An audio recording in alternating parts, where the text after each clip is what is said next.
Hey, Mike, how's it going today? Great, Frank. Another day, another perspective Oh, I love it. that we can twist and shift around. Absolutely. as Good we to be see. back. Yeah, it is. Yeah. So, Where are we going today? who the hell knows where we're going? Right. This is the fun part. So when Frank and I get together each week, we try not to, we'll chat beforehand and stuff, but we always try to start each episode with a blank slate and just kind of see where the night takes us. Yeah. What are you feeling this evening? I am feeling the path of least resistance.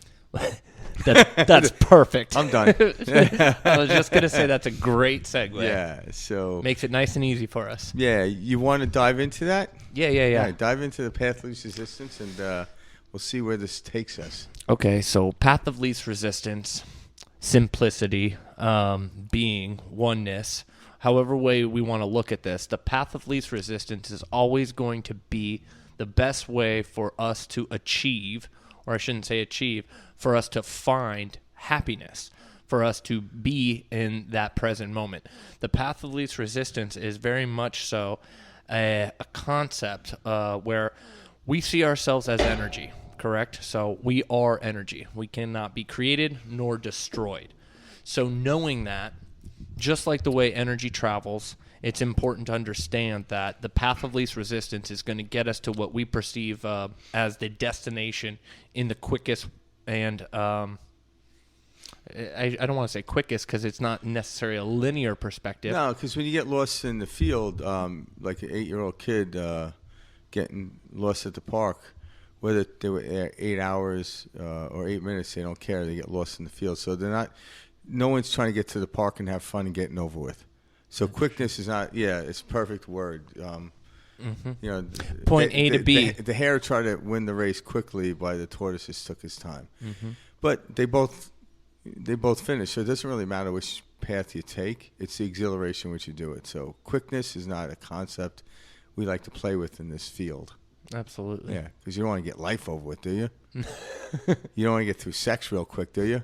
No. Unless you're late for work. Then your mind's running around in a different spot. Honey, I gotta go. Speaking of path of least resistance, then that reminds me of just kind of the basics, bringing it back to the basics. So I do want to talk about kind of understanding our basic programming. Because that's a good kind of start for the path of least resistance. Yeah, path of least resistance goes actually beyond that program. And this is actually something innate in every human being because we come from a field of energy. And energy will always and forever move in the path of least resistance. So the way I look at path of least resistance, as we look into this concept, and for energy, we're always moving in a path of least resistance from a time before how we look at time. But if we ever want to get to a place, like I know we're moving towards a place where violence and hatred is the path of most resistance. There's a lot of resistance there. But if you don't understand that, and your belief is like, if I go to war and take over this other country's land, then life will be ever after easier. So the belief of that is what leads you to war, and thinking that is the path of least resistance. Now, based on that belief structure, that would be the path of least resistance. But yet there's always a struggle there, because if instead of going to war and taking over land, you became friends with the people, because what was the purpose of taking over land? It was to harvest the land or come and go as you please. Well, if you were, if you're really good friends with the people, you can come and go as you please that way, and it's a path of least resistance.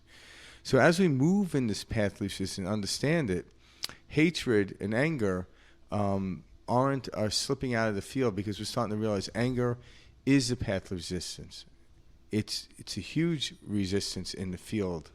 So as we start to realize that, you realize you can feel that anger is a resistant force. That hatred is a resistance. It's a feeling too. Yeah, and it's no longer getting into like, hey, we must be kinder. I'm like, well, when you're actually in the path of least resistance, the feeling of kindness overcomes you. But trying to become kind to get to that path, it's almost like putting the carriage in front of the horse again. Feels forced. It does feel forced. But that's how love is in the field of path of least resistance. So is kindness. But the path is led us there. It wasn't the creator of it. In other words, kindness didn't create it. It already existed, and that's what we call kindness. And so as we start to understand this physics, that the world in the energy field of which we're in actually always will move us in the path of least resistance. If we just choose it, it becomes easier. We become collaborative. We actually work together. We don't fight against each other. But in the past, we seemed like it was best to fight, but it was never. We always felt it was very resistant. And it's very much so a mind pattern. The idea of this is too easy. This is too good to be true. There must be a different way. What if I make a mistake and it should be this? That's where the mind goes. Yeah, because even the people that sold us on war and say they were making a lot of money on it, even for them they realized that was their path of most resistance as well. Because eventually the people you send off to war would come back to hate you anyway. So they thought that was their path of least resistance, by getting you and I to fight against each other so they can sell the armor which you use and I use, and they can make more money and go off to the Bahamas while we're fighting. But eventually what will happen is the war will come back onto them. It just simply doesn't work. So as we're coming to this understanding and stop separating the understanding, and so when you use the word kindness, also associated to path of least resistance. Anger is associated with the path of most resistance. So why would you choose that? Why would you choose anger? It doesn't feel good. It doesn't get you anywhere. It actually slows you down. So as we start to take the emotional side out of it, and what I be emotion, it's the energy and motion out of it. But when we go on the path of least resistance, as we move in that direction, the energy field of in the emotion or the motion of it actually moves in the direction which we want. So the emotion is one of excitement and joy, because you could have also an emotion of anger or despair. Well, I'm glad you're clarifying that, because we are simply energy, and it's the energy in motion, meaning how we put our intent or how we see our perspective is that energy in emotion, hence emotion, how we feel about a given energy. So when Frank and I discuss, we are just a energy, right?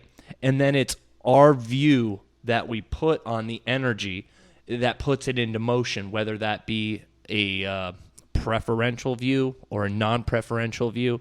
We're the tension. We are the tension of the energy directing it.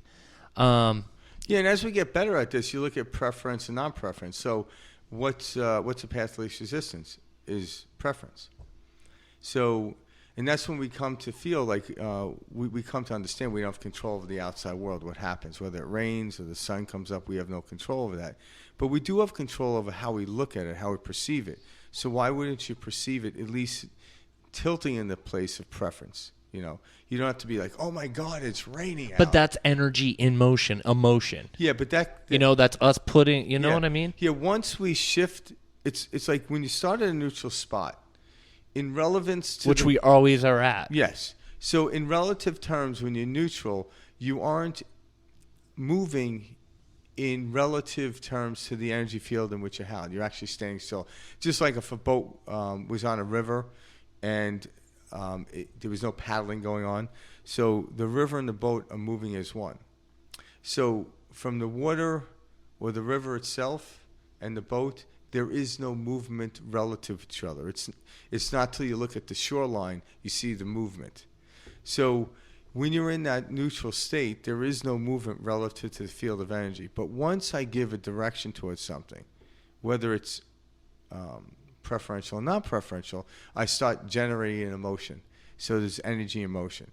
So we actually have control over weighing in on the emotions of joy, excitement, peace, exhilaration.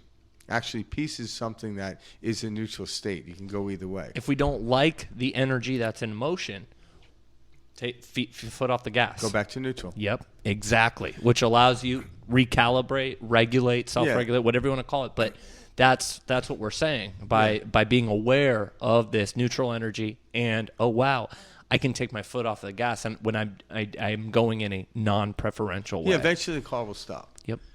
So, and when you understand, when you get to this neutral state, what the brilliance of this is, your higher self will actually already guide you in the direction in which you want to go based on what you already asked for. And some of what we asked for prior to coming into this physical world before we came through the womb of our mom. We literally already had this, I can't prove it, but we had this, say, soul contract, if you will. Just like an actor, I've used this analogy before, steps onto a set. Well, they already know what role they're playing, but they haven't played it yet.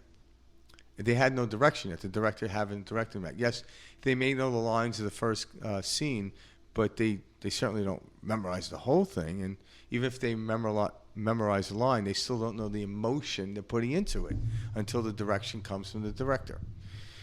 And so when you're in that neutral state, you'll already know who you are and where you want to go. So preference becomes natural. It isn't something you have to sift through. Certainly don't have someone to tell you this is preferential for you. Through millennia, people have been trying to tell us what's best for us. And this is why anger comes in. Nobody knows what's best for you other than you. People around us can guide us in the understanding of how to move through stuff or suggest to listen to our stuff, but they don't know what direction we're going in because they're not at the starting point in which we're at. So as advice goes, I give none other than listen to oneself. So I guess you could say that's advice. But I wouldn't add into the advice on what to tell people what to do because, for one, that would be the path of least resistance for me and for the person listening. Number two, we don't know. No, we don't. That's why it's it's a very resistful path. Mm-hmm. So, and it's a very simple concept, but one we overlook because we try to complicate life. There's got to be more to it. I'm like, no, there really isn't. You think about who makes the sun come up and who makes the sun go down, who makes it rain. Nobody does. It just happens. So let's bring this down to our everyday lives. Who makes the money that I earn? Oh, I do? No. I step into the energy field where I experience the flow of this thing we call money. I can say I worked 40 hours, I worked diligently, I worked hard, I studied at this for a long time. Therefore, my worth of it is... It's a great story. Yeah, it is a great story, but that's not really what happened. So that's the narrative, the mind you plays. take like a guy like Bill Gates, he created Microsoft and can't really recall what age. I'm just going to make it up. Say by the age of 35 or 40, he was already a billionaire. I could be off on this.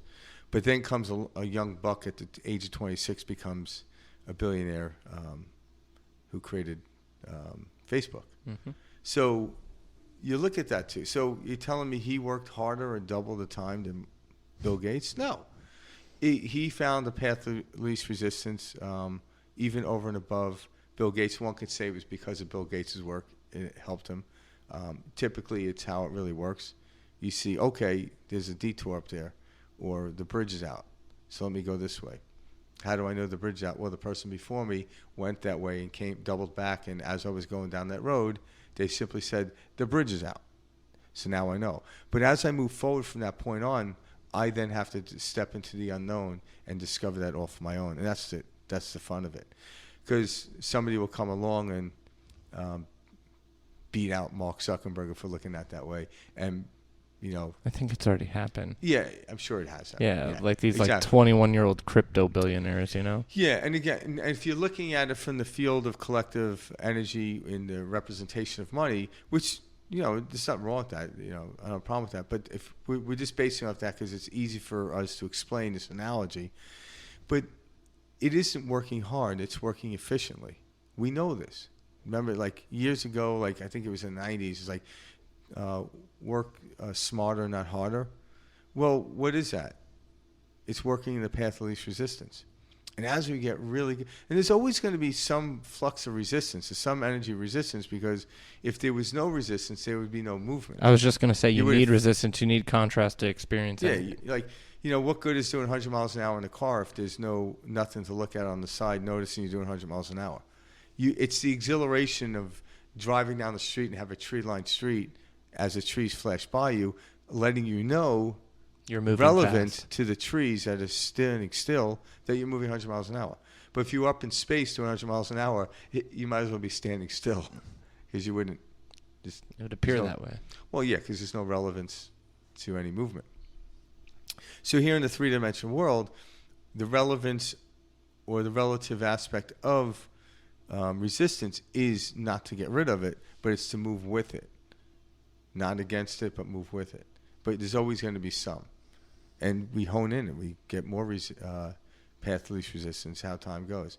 But the next step in humanity, I feel the path to least resistance is understanding that collaboration and cooperation will lead us to a greater place to experience, not competition. Some people still think competition's good. Not really. And what I mean is the greatest people, say athletes, because we use athleticism as competition. Well, it's good. I'm like, no, because the greatest athletes don't compete. They perform. They don't compete. They're not competing against anything. They're performing. They're performing at a path of least resistance. Because some of the greatest basketball games or football games or boxing match, whatever sport you want, even if you look up the scoreboard and, one team, if it was a basketball game and somebody won by 2 points, I'm like, come on, both teams played very well in that game. So the performance was high, towards the end. So we start looking at it that way.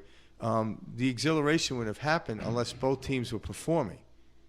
They weren't competing at that level. It's performance. So we start stepping out of competition. Competition actually makes the game, 20 points up. Competition has this weird... So how, with the program and how it works is we assign meaning to certain things. We categorize experiences and call them reality. So competition essentially is that. Competition is us looking at a situation and saying, this metric, and this metric, comparing it to something else that we're calling real and not. And it's a mind-made measurement that.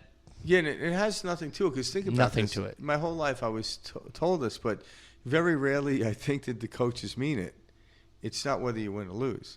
So winning and losing is in the field of competition. It's how you play the game is in the field of collaboration. Well, Frank and I want you to see that you're only in competition with yourself. Not even yourself. But why would you compete with yourself? But that's the thing. We get stuck in this, I'm working towards this because I can't let this person be better than me at work. But you're fighting yourself. Yeah, if you stop competing with yourself and collaborate with yourself, you're actually more efficient. Yep. So when you look at that and you say, okay, it's not whether you win or lose, it's how you play the game.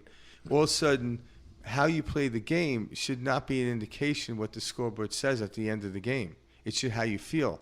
You see that a lot where athletes will not really knowing, they'll look up at the scoreboard and they're like, unless their number was the other number, they're like, yeah. I'm like, come on, it was a magnificent game. Both sides. And that's collaboration. By all means, when I perform something, I want the person in front of me to perform even better than me because that's going to up my performance. It's not competition, but I want your performance to keep my performance moving in a direction of higher performance. And you're absolutely right. We feed off of this. I feed off of it. No, but you'll see it. But I'm not competing. You'll see this amongst groups of friends, etc., things like that. This is why people say you're like the sum total of the people you hang out with. Don't set the bar too low, etc. All these things exist. These concepts for a reason. Yeah. Performers hold each other accountable. They're not competing. They're not. But when you get into the field of competing, it gets ugly. And what's the word ugly? It's the path of most resistance. It doesn't feel good. But we hold ourselves accountable by knowing we could keep. There's always this niche. Like there's always a quicker way to get somewhere or a smoother way to get somewhere. So I got there. I'm like, oh my God, I got there. It was so smooth. And then it's like, I can get there even smoother tomorrow. And then tomorrow comes, I can get there even smoother. We're always constantly stepping into the unknown with more efficiency in the path of least resistance. That is it. And as we come here, what's holding us back? Competition. I do want to say that's the program. That's us in our head. Yeah, because who's selling it to us? Yeah. Someone that's making money off competition. Well, so as soon as we And can even see, if they realize that, they wouldn't do that, because if money is what they want, they could have more money in collaboration than competition. but when you recognize the patterns of the operating system, when you see the program for what it is, which is okay, the mind will say, well, what about this? You'll be happier when you have this. Don't forget you need this in order to accomplish that. When you see those for what they are, which is simply the program working, then you don't have any resistance because you see it for what it is. You see that competition is simply, okay, that's the mind at work. And I shouldn't say the mind, that's the brain functioning, firing and wiring. The concept of it. it. Yeah, the concept. That's very important because you have to see what's working because like for me, when I understood that in the analytical mind of, okay, this is the program running, then I realized when it would happen and I'd get that knee-jerk reaction or feeling of like a competitive nature, or my mind saying, well, what about this? Or you'll be happy when you have this. I see it for what it is, and I go, oh, that's simply the mind tugging at me. And all of a sudden you stepped away from the program. Yep, and I pull myself back to a net neutral position. All right, so think about this. What's more in the form of the path of least resistance? Is downloading another program or staying fully conscious when no program is needed? Staying fully conscious where no program is needed. Because when you are fully conscious, we know this. Now, I'm not saying by any means I'm always fully conscious, because I know I'm not. But I am more conscious now in this field of energy now than I was in what we call the past. That I do know. And I realize my struggles are far apart. Because they were mind created. Yeah, and even those struggles don't really have a dent in my energy field like they did years ago. So when you're actually fully conscious, it's like driving in your car and knowing where you want to go. We always know where we want to go. The feel will always pull us, Never have been there, but yet my GPS is telling me, make a right. And if I make the right, then it will offer me another information, But actually the program is more like this. Memorize how to get there. Like what? Memorize. So there's going to be 5 rights and 10 lefts when you get there. Well, where do I make the right? Well, Creates memorize a sense of Write anxiety. it down. So now you're driving your car looking at a map or whatever. But if you're driving your car right now and everyone has Bluetooth in their car and they have their GPS hooked up, they don't need to know everything about the journey other than the bit of information it's feeding them. That's the conscious state. So when I move into the unknown consciously, we'll know what to do in the moment in which I need to do it. So unless my GPS says make a right, I will not question it, nor will I make the right. But once it says make a right, and I do make the right, then it'll provide me with the next bit of information. I only need one bit at a time. That's the analogy of a conscious state. And when you step into the unknown consciously, you will know everything it is you need to know in the moment in which you need to know it. No sooner, no later. It will always come on time. And then you can step out of the field of the program. But that being said, it's kind of nice if we're not conscious to set what we call a preferential program, one that we call a healthy program, into the system. But we are meant to move in the path of least resistance, and as we do that, we won't need the program. Just like, right now, it's like if I need to memorize something, I have to go back and look it up as something, But right now, I could probably just voice it to Alexa, and she'll pop it up for me. That's the path of least resistance. It's already in the cloud. I don't need to, I might need to know this information during this conversation, so let me look it up prior to the conversation. No. Everybody at home knows this feeling. Yeah, because we've all done this. Yeah, at some in point some in the capacity. conversation, if you can't remember the musician's name, you just Google it. or it might just pop in. But you don't have to memorize anything heading into the moment in which you think you might need the information.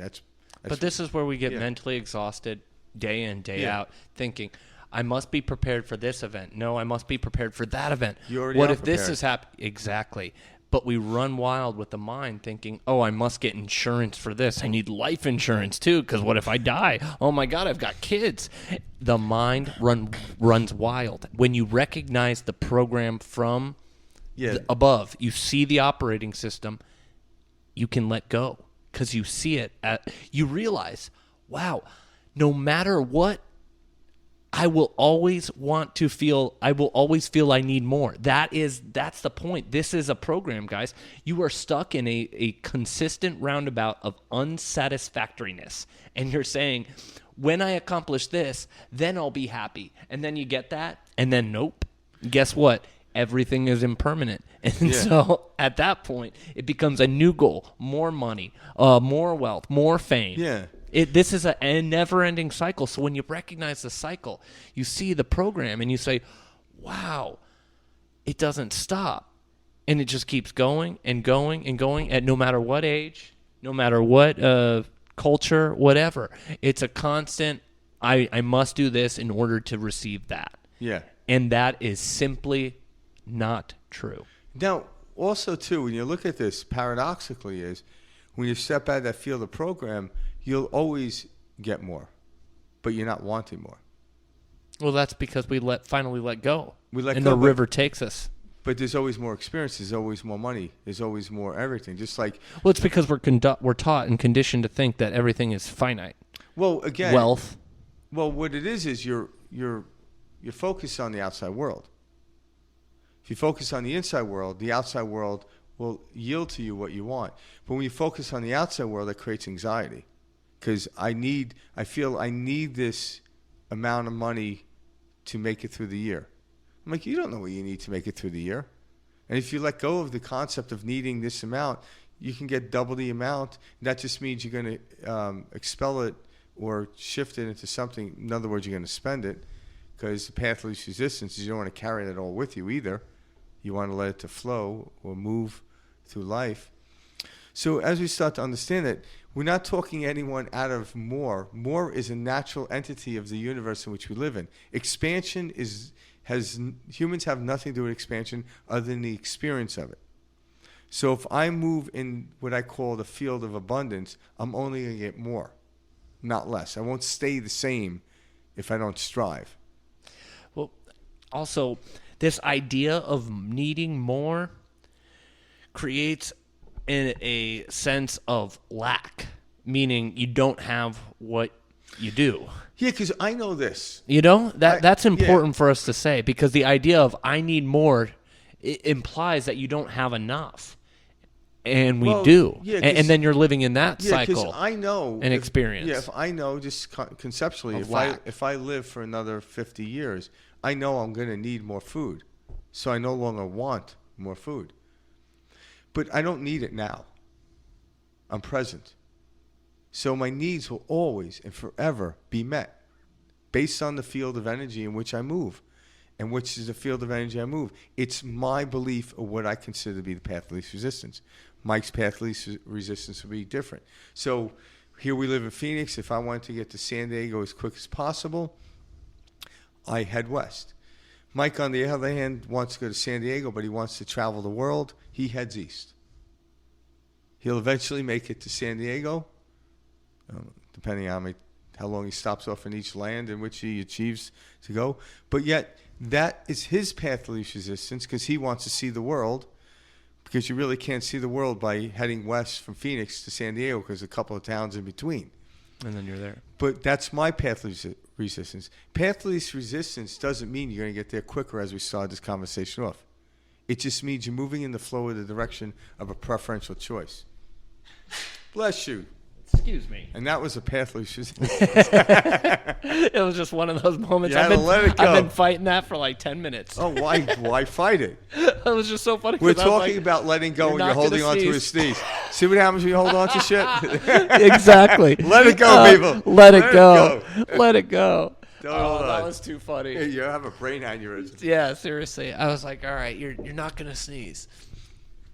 I'm back, I baby. knew somebody that would sneeze. They didn't want to make a noise, so they hold the nose. And then it's like, you knew something was wrong with it. But then, like, years later, I was watching a report, and they were trying to, they were measuring the amount of energy field that came from a sneeze, and they were comparing it to a freaking bomb. Yeah. Like, holy shit, a bomb went off in that kid's head. I've heard that. It's like 100 miles an hour or something crazy. Yeah, I've you're heard that. safer off boxing than holding your nose when you sneeze. Seriously. Yeah. That's awesome. I think the guy became a bomb detector. No, I was kidding. I just made that up. Yeah. So. I'm trying to think. Don't think. Yes. Just be. Yeah, that's true. Thinking. A lot of truth to that. Yeah. If you're like, you what to think. Well, we go. This paradox of don't think, not think, etc. It's a way of us categorizing the mental commentary. Right, so take the word thinking. Thinking is like you have an idea that comes to you. If you have an idea that comes to you, it means it's like the GPS says make a right. Thinking about, well, why a right? Why not straight? Why not left? Next thing you know, you blow right past the street in which you're supposed to make a right. Well, that's us kind of going through life. That's us missing opportunity constantly because we're caught up in thought, mental narrative. Yeah, thinking literally exhausts the mind. Contemplation, on the other hand, is a different field. It means come to temple. It means come to a place of just sitting with the information and allow it to take you. So when I'm contemplating the right, I simply just turn the car right. So contemplation isn't the same as thinking. It's actually, right-hand turn, do it. Mm-hmm. You can philosophize on it. You can do whatever you want with it. But thinking really exhausts us, and that creates a flux of a breakdown of the energy field. And that's resistance. Yeah, it's resistance. So, like we were talking about. Yeah. So get into a place of contemplate. So contemplation is kind of resonating with the information that's given to you. It doesn't mean you just simply walk off the cliff because the information was given to you, right? No, contemplating is like, oh, okay, I get it. Then you start to fully absorb it. But you're not like, well, what if this? Or what if that? Or what if this? I should have done that. I should have done that. And the time you should have done that, the bit of information that was given to you is stale as yesterday's bread. You can't eat it now. But the beautiful thing is, there's always a baker on the corner where you can get another loaf of bread. So you now learn to stop doing that. So when you get the bread, eat it. Don't wait, because there's always loaves of bread to be had. But if you're holding on to the bread too long, it turns moldy or stale, and you won't be able to utilize it for the function in which you want it to, and that was for the moment in which you were hungry. Mm-hmm.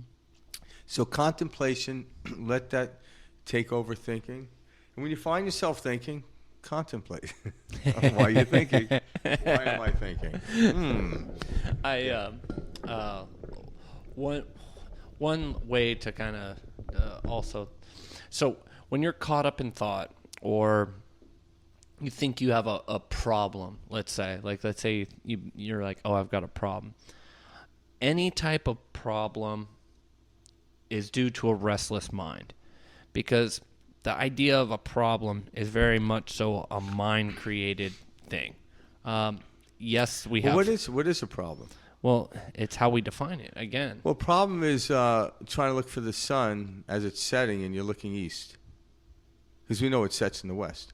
It isn't a problem. You're just facing the direction away from the solution in which you want. Restless mind. That's it. So if you actually just about faced, there was no problem because the sun didn't disappear. You wasn't looking in the direction in which the sun is. All problems that we think that we have come from a restless mind. Yeah. We actually created the problem by not face. If you understand that the sun is west, you then face west, there isn't a problem. It's the misunderstanding of how things operate is what caused the problem. So, and as we start to understand the physics and the laws that govern this, you could put whatever religion to it, whatever philosophy to it, by all means do it. That's the story form and how we tell it. I'm not denying it. You know, even Einstein utilized or understood, and his religion was the cosmos. So even though he was a scientist, he still placed a philosophy into his science because that was his permission slip to tell the story. So religion can be a story form telling, but everyone's telling the same story, their experience through life. But when we start to understand the physics of it, we get better at telling stories. And then we could create these stories that are effortless. Empowering. Yeah, empowering, because all of a sudden they start to lift people. And if I could tell a great story, it's not for you to be jealous or whatever. It means that you yourself can tell a great story, because we all came here to tell a great story. Even someone that can't speak is telling a great story. Well, that's what we're all doing. Every one of us, all you at home, we're all just very, very detailed storytellers. Yes, I got in a lot of trouble as a child telling stories, by the way. Well, so this narrative you guys are carrying around in your heads all day, that's a story. Any way you want to look at it, that's a story. It's usually a horror story, but yeah. The pain, the suffering of the past, the past. So the Buddha does this right with so he talks about this all the time as far as the past, carrying that around with us, and the letting go, because when we're stuck carrying the past, or we're persistent about the future, we're lost in two non-existent planes that have no meaning, and in fact they're the mind. They're past. The past. Well, you have imagination is what I would call the future, and then anxiety is something of the past. Well, it depends how you look at it. Yeah, because they would say thinking of the past will eventually, even if it's something good, will come to a form of depression. You say I'm thinking about the past. I'm like, oh, high school was the greatest, and you're all excited. Well, you realize you're not in high school anymore. So that you'll actually succumb to depression. Thinking of the future, why it creates anxiety is because you can't think of the future because it's not here. So you're trying to calculate everything you might need to know along the road, and that overwhelms the brain, and anxiety sets in. So you can't race to a place that isn't here. You have to be here. And here and now is the only place. Well, the thing about the programming is we think that the programming says if something doesn't work out the way that I pictured it, then this is bad.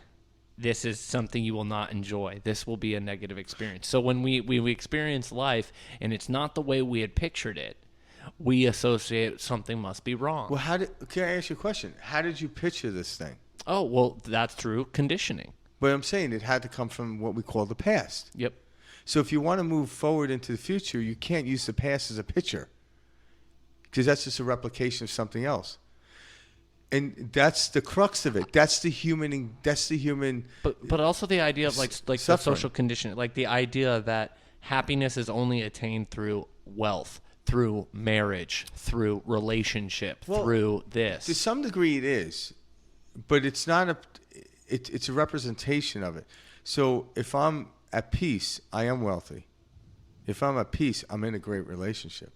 If I'm, and so, but it's, again, let's not put the carriage in front of the horse here, So we start understanding this stuff. We realize that it's about where we are in this present moment. You start from this neutral state, and how do I get there? So right here, no outside obtaining is going to make me happy. My happiness will create the outside, not the other way around. Ever. And then with the outside world, when it comes into physical form, what it will do is perpetuate the feeling. It would echo it into the ethers of the world. That is what we're experiencing. That's what we called reality. It's an echo of how we're feeling. Yeah. It's like any artist will have a feeling in their body, and they express it, whether it's through music, words, or painting, or sculpting, whatever it is. But once they actually put it out into the outside world, that feeling was the perfection, but the painting and the music has imperfection. But that's the brilliance of it, because it keeps you writing more music and painting more paintings and writing more poems, what have you. But the perfection was the feeling that allowed the words to come onto the paper as you're writing. But once the words hit the paper, that's when the imperfections stop. But don't be critical, because that's the way it's designed. So when you start criticizing and thinking about what you wrote, you're done. Then you'll never publish it or send it out to the world. And guess what? Your higher self, the universal source, whatever you want to call it, would never have you written that stuff down if it wasn't meant for other ears or eyes to see. But what happens is we think we're the greatest critic. Can you imagine a critic was writing their own music? They would never publish it. Thank God the band member did not listen to the critic. Well, unfortunately, the music was out there before the critic was able to criticize it. So it's too late. So they say the artist puts their heart out there. The artist realized it came through me. So what you're criticizing is God's creation. Go for it and see how that works out for you. Now, if my ego gets in the way, I wrote that song. Who are you to criticize? No, I allowed the song to come through me. That's the present moment. And guess what? That is the path of least resistance. When I get into that present moment, I allow what to come through me. I don't have to memorize anything. I don't have to know anything. I only need to know what I need to know in that moment. And that literally is the ultimate path of least resistance, is that present moment. Let's touch on the ego identity a bit. All right. Because, like, so When we're talking about the field, program, when we're talking about the programming that we experiencing, when you're living in this very mind-made self, when you're experiencing that, it's experienced as very real, but you're experiencing life as the ego identity. A lot of people think ego is something that can like only boost you up, but an ego identity is also the same thing holding you down, saying you can't do this, you've never been able to do that. You know, it's that same voice. If the ego's running the show, because the ego has a purpose here. So if you look at the placement of the ego, if the ego takes a back seat, it's a brilliant component, because it's the experiencer of the moving forward. But if the experiencer is driving the car, it will only drive the car around the neighborhood in which it knows. And this is where it happens with life. And then you start to try to convince people, my road is the best road to travel on, you know, because of blocking me, because that's all I know. Because the ego only knows what it knows. Yep. But if the ego takes back seat, like any passenger in a car, and experiences, oh my God, so the ego is the experiencer of this journey, not the conductor of it, not the director of it. So when the ego gets in the way, you only do what you know, and eventually you get tired of it. And then now you have to convince people this is the only way to do it. The ego can be the awareness, or it can be the ego. Like if you convince someone you're the smartest person in the world, so no one can move past you in that aspect, oh, what a grueling ground to hold.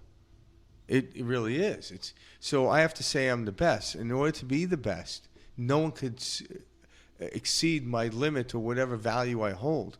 And how do I do it? By critiquing them. So you'll see this on sports, and this is where competition comes in. So a true performer would never try to get the performer that they're performing with, or you say against, or mirroring, would never say something to take them off their performance. Because as they heighten their performance are heightened. But say me and Mike, he had a guitar and I had a guitar and we were playing. And he starts playing and his performance elevates my performance. But now I want to compete, so I take my glass and throw it at him. Well, his performance goes downhill, and I could go back to playing, you know, a very simple chord structure, and it looks like I'm a better guitar player than him. But I interfered with his performance. That's all I did, and I didn't gain anything from that. So that is the same as the ego taking over, because my ego only knows 3 chord structures, and Mike knows a lot more. So the way I defend my ego is by cutting his guitar strings. And see how ineffective that is. Well, what I really want is my ego to take a back seat so I can learn more guitar structures on the guitar, chord structures, and Mike can show me by playing it. And that is when the ego picks up on that, and then now it starts to play it. It records the information. The ego knows what a right-hand turn is. It knows how to read it. It knows the English language. It knows it's Wednesday. But Wednesday means nothing into stepping in the present moment. But That's in a because conversation, Wednesday is I need mind-made. We created. something we. Yeah, but if I need someone to, if I'm like having a talk like we are right now, and if I'm doing it live and I don't tell people what day it is, I'm not going to gain an audience. So the ego, it's good that the ego knows it's Wednesday. But that Wednesday isn't the causation of the podcast. It just happens to be the measurement in which it is. So the ego knows measurements until the moment of its experience, but it doesn't know what it doesn't know. And that's why it ought to take the back seat. It doesn't need to be eliminated. Because if you eliminate the ego, so to speak, which you can't, try it. That's a greater ego to do it. I want to get rid of my ego. That's your ego taking over. Then there is no experience. There is no experience. Well, also, like the phrase, a great servant, not a great master. Yeah. Very much so when they're talking about the mind. The ego identity can be utilized, absolutely, and it's something. It's very purposeful. Yeah, absolutely. Right, yeah. But it's in the awareness that you can recognize and feel, the space between what's playing out and where it's coming from, which is within. It's understanding the function of ego. It is. Once you understand it, you use it. Just when you understand the function of a car, you put the key in and you realize it's a device to create mobility for you to move, not a fort for kids to play in.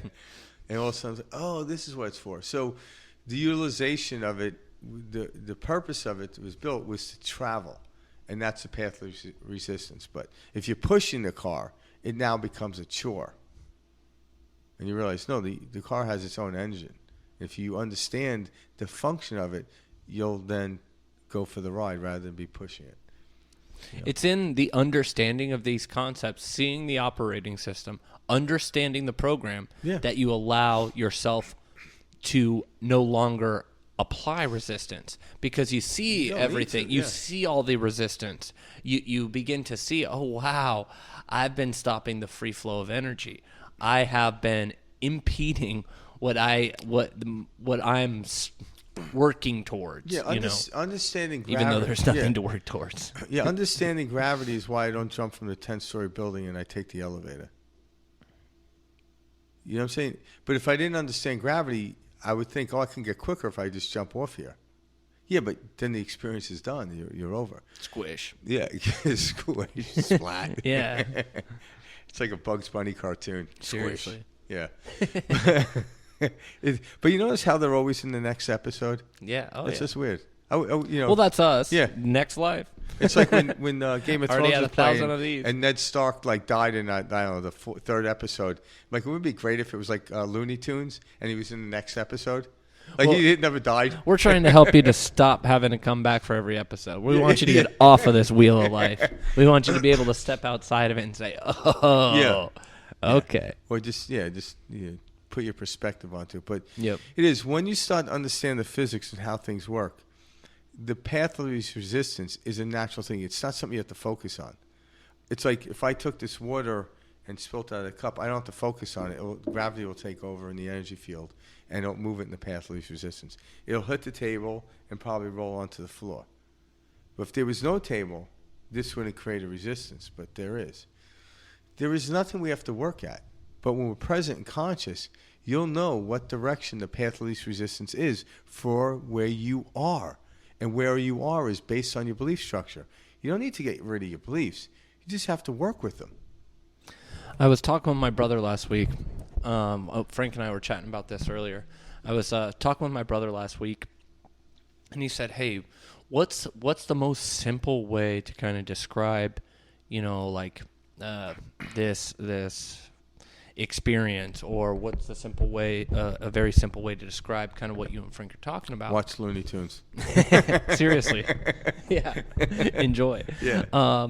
And I just kind of allowed myself, I paused for a second, and then it kind of came through me, and I said, life is kind of like a Chinese finger trap, okay? And everyone knows what fine. Yeah. When you got your fingers in, it's got in your pulling, you can't get it out. The more you struggle, the more you try, the tighter a grip it has on you. And it's not until you let go and loosen up and really let go that you become free. Yeah. And that's probably the most simple way to kind of talk about what Frank and I are saying with path of least resistance. In general, these concepts, these ideas, you are what you're looking for. Yeah. You have everything you could possibly have. Absolutely.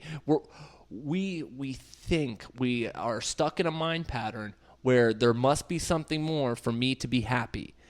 And when you see the operating system, you see it for what it is, and you let go of the struggle. Yeah. And all of a sudden, your fingers become free. But yeah, further on that note, like when me and Mike were talking earlier about that, it was like his brother asked a question, and Mike just happened to be in this very present state. Like he wasn't even waiting for a question to be asked.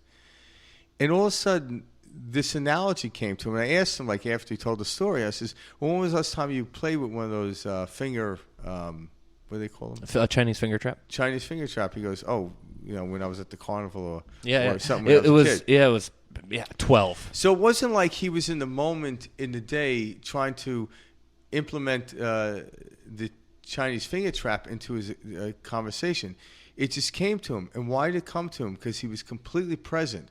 So then when I asked him, like, so what was more amazing, coming up with an analogy or the energy field that allowed the analogy to come through? And that's really it. Because it's the field of energy that allowed Robert Plant and Jimmy Page to come up with Stairway to Heaven. The same field that allowed Einstein to come to a conclusion of relativity through E equals MC squared. And I could go on and on. Beethoven, etc. And what me and Mike strive here, or I shouldn't even say strive, what me and Mike do here is we try to stay as present as possible by performing and holding each other accountable. So the words coming through, we did not rehearse this at all. Because if I try to rehearse it, I can't remember anything from the past. I can't. If I try to, I'm like looking around. So we stay in this present moment, and these analogies come out. Now, yes, we've repeated certain analogies to make points, but we use them slightly differently every time. So we're present. Just like whenever you go to have a cup of coffee with a buddy of yours, you don't rehearse it, do you? So why are you rehearsing anything in life? Why? It's the most absurd thing. Because you can only rehearse something you've already done, and what you've done is old news. In other words, if I'm hungry, thinking about what I ate last night isn't going to make me full. It isn't. Nope. It's gone. Well, think about last night's dinner and you'll be full again because weren't you full after you ate it? I'm like, yeah, but that's not going to work for me. That's rehearsal. But when you're present, the nourishment in which you need to fill your hunger is already there. You're not looking around. It's right there. It's always there. What I need to know, I'll always need to know in the moment in which I am in. And I believe that, so I allow it. But if I didn't believe it, I wouldn't allow it. And if I don't believe it and I don't allow it, I almost prove to myself it doesn't work. Isn't that interesting? But that's the law, because the law will never fail us. Whatever you believe in, the law will provide. If you believe something doesn't work, the law is going to show you that it won't work. And how is that within the field of path of least resistance? That's very resistant. But the problem is here, your belief and what you want to experience or the direction in which you want to go are in opposite motions or opposite direction.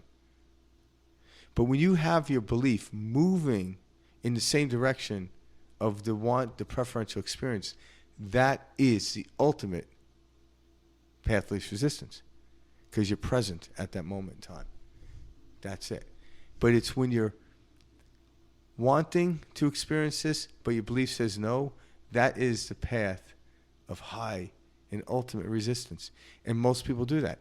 Most people have this ability to want to go experience this. Why? Like I said earlier, I believe we all came here with a signature vibration, a contract, a soul contract, just like an actor steps on. This is your role. And you'll play to fulfillment in this direction. The director will give you directions. Go for it. And you'll know when it's over. And they say cut. But if you're moving and reading the lines in the direction of the director, you're always in the path of least resistance. But if you step onto the set and you realize I can't do this, it's not going to work. It doesn't work. It's not going to work because you're malfunctioned. It's your beliefs and the direction in which you want to go are in opposites. You can't look east and experience west. Well, we have this idea that because we don't know, and it's a conditioned thought, and it's a conditioned pattern. That's why everything goes back to recognizing this, this programming. We get stuck in the I don't know what I want to do, because you're saying to yourself, I'm not. I you better must not have, know what you want to do, because it we will say, show up. How can I have happiness? And it's like, well, what are you defining happiness off of? And you're like, well, when I feel good. And then we say, okay, can't you feel good? And it's, well, no, why would I feel good? And then you're putting a... the outside world. Yes, exactly. You're putting a condition on you feeling good. And Frank mentioned this a few episodes back, but I absolutely loved it. And it's so true. When you're a kid and your mom or your dad asks you at the dinner table, hey, did you have a good day today? Oh, yeah, I had a great day. Okay, why? It's that day in, day out, your entire life, year after year, you putting a condition on, well, I guess I was happy because I went and saw my friend, and then, I went out to, dinner with my family, and I like spending, and you're creating these ideas that I was happy because of this or happy because of that. And no, you were in a state of free flow. You were in a state of no resistance, freedom. You were happy. Yeah, happiness is not something you obtain out here. No. It's a letting go of out here. Yeah, because it's like, okay, going out to dinner with my family is where I recognize happiness comes from. Till the next week you go out and you start drinking the milkshake and it's getting down to the bottom. You suck on the straw and your dad can't stand it, so he smack you upside the head. Yeah. Well, there goes the concept of happiness, because you just got smacked upside the head. They push you in the car to wait until you finish dinner. I'm like, oh shit! Now dinner doesn't even make me happy with my family. Yep. And that's where the mind goes, and then it spins year after year. But the truth is, you were happy. You just happened to have dinner with your family at a restaurant, exactly. Hang out with your friend, climb the tree, whatever it was. It was never the obtaining or the outside world. But happiness opens the field of the doing, not the other way around. There is nothing you have to do to be happy. But when you're happy, doing comes natural. It's a path of least resistance. Yep. So it's not about not doing. But again, cart and horse, come on. It's that state of happiness, though, that is just... happiness is honestly free flow. It's no thought. It's no condition. No. It's us putting conditions on happiness and then saying this. It's weird. It's like we're truly creating our own problems. Like I've seen this. Yeah. Like you're in a blank room, right? We're in this blank white box. And I'm fine, right? And then I come over and I paint on the wall like this crazy Godzilla monster. And then now I'm acting like I'm afraid of it, and I'm getting scared of it. Yes, this sounds ridiculous, but this is what we're doing daily and calling reality. We're thinking and feeling a certain direction, witnessing it in the experience and saying, oh my gosh, why is this happening to me? And it's how you feel within. All you're experiencing right now is how you're feeling about yourself. Yeah, it's like, why am I getting wet? Well, you just jumped into the pool. Exactly. We're sitting here saying, why is the outside world happening like this? And it's like, because you just painted it that way. Yeah, exactly. Now you could look at the same painting and say it's a friendly animal. You don't have to look at it as a scary animal. No, because people like, or you can look at it as the illusion it is. Yeah, it's a very persistent one, as Albert Einstein said. It was so true. But still, yet illusion. What we give the meaning to the illusion. So even you can't get away, you can't get away from the dragon on the wall, but you can actually look at the dragon as more mystical rather than scary. So you have the ability to perceive it any way you want. Or as your source of power, whatever. Yeah, so why would you choose a perception that was not preferential, again, path of least resistance, rather than one that was preferential, which is the path of least resistance? Why would you choose that? Because it became a habit of the outside world conducting our inner world. No. it's like that's where insecurity comes from. But what we're talking about is security within is different. So you take the word, and instead of putting in security, put secure and in at the other end. So just flip it around. Like you realize if you're doing something, it's aggravating you, you don't feel good, flip it around. And it gives it a whole different, like, oh, okay, now I get it. Well, now we're playing with the mind. Now you see that Yes. what we've been calling reality, there's a whole nother way of looking at this. Yeah. And this is when you can really start navigating. But it doesn't mean you disassociate from the game of life. No, absolutely not. You actually become more efficient in the game of life. So it doesn't matter if you're, a lawyer or a hedge fund operator. It doesn't matter. It doesn't. It's not going to. Like people think when people get spiritual about this, they're not going to want to do those things. I'm like, no, they're not. They know they don't have to cheat and compete against anyone. But the way they utilize their skill will be very efficient for all humanity. People think that there are certain professions that ought to be ripped off the face of the earth. There was some congresswoman or from, I think, New York or whatever, I don't want to mention anyone's name, that literally proposed that being a billionaire should be against the law. Really? Yeah, and I'm like, why? What? Yeah, why? Well, I'm just, because one's a billionaire does not make one poor. It's not how it works. Matter of fact, the poor person can look at the billionaire and realize the billionaire wasn't always a billionaire. They were poor like mine. They became billionaire. That could give them hope. But it isn't the billionaire's fault that the person is poor. We know this through the laws. Let's take it into sickness. I'm a fortunate person, the way I look at it. I've barely been sick through my life. So if I see sick people out there, if I could become ill myself to make them healthy, that's absurd. Same thing with wealth. I cannot give my abundance up to make you more abundant, but I can actually show you my abundance and say, you are abundant yourself. You just don't know it. And I could talk to you. I could help you. But if I'm sick, I'm not helping a sick person get healthy at all. So me giving up my health isn't making another person on the planet healthier. So me giving up wealth or slowing down the field of wealth isn't going to make other people wealthier. That's, again, the outside world focusing on. When they see it that way, I understand why they think it'll work. I do. I don't blame them. But it doesn't work ultimately. It never will work. We've tried it many a time. Wealthy people give their money away all the time, but just have the money to return to them, because they're attracting it. And every human being on the planet can be abundant. Some people think the concept of, in order to have rich people, you have to have poor people. No. There are going to be people with greater money than other people, but greater and less than don't equate to good or bad, or impoverished or wealth. It doesn't. Because someone that has $1 million is wealthy. Well, what about the guy that has $100 billion? Mm-hmm. Well, $100 billion is greater than $1 million, but would you call the guy with $1 million impoverished? No.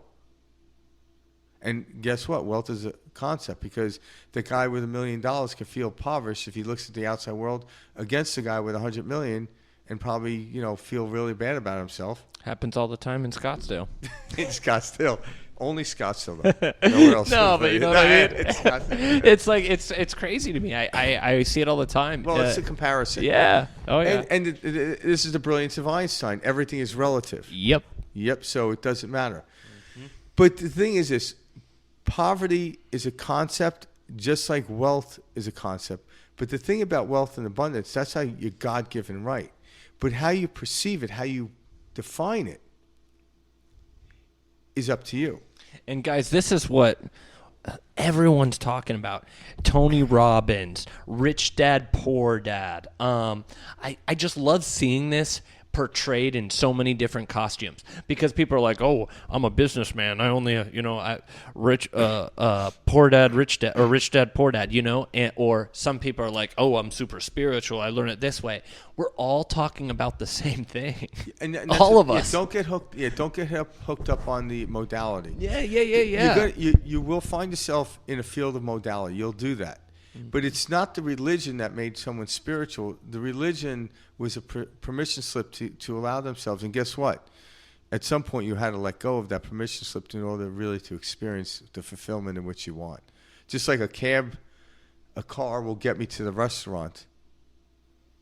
But in order to get to the restaurant, I must exit the car. The car had its purpose, but this is probably why they invented McDonald's drive-thru. So you don't have to get in the car. You have your meal and drive Path of least resistance, Frank. But if you're trying to have a fine dining experience, you must exit the car, right? Frank takes all his dates to McDonald's, right? I do. It's easy, that's yeah. your And move. then we go to the drive-in. Yeah, there you go. Oh, that's awesome. I live in my car. So wherever I go, where do you live? Oh, yeah, right here. You're looking at it. Hey, a true Rolling Stone. That's it. True Rolling Stone. Yep. All right. Well, that's our perspective. Thank you so much for joining us tonight. If you like what you heard, please click the link and subscribe below. Yep, dude. Peace out. Appreciate it, guys. All right. See you next week.